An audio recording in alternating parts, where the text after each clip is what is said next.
The implementation and coding phase of software development lifecycle is the third phase of the SDLC process.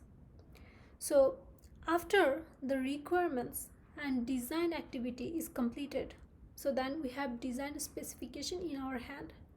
So from the design specification, we will implement the software. So here in this phase, developers start coding according to the requirement and the design discussed in the previous phases. So in this implementation phase, the project team creates the actual product. That's why product implementation phase is the exciting phase for the customer, because their idea for the project becomes something tangible. So this implementation phase is actually the longest phase of the software development lifecycle. This is the phase where the development team creates the software first in small modules which are unit tested, and then the modules integrated together until the full system has been implemented. So here in the implementation phase, database admins create the necessary data in the database.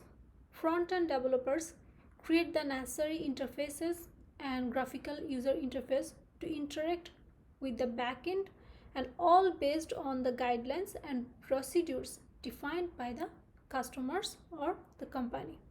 And also we do concurrent programming, object-oriented programming, and also network engineers do the network programming to deploy the system. And here the developers not just only write the code, they also do unit tests. Like they also write unit tests for each component to test that the new code that they have written is correct.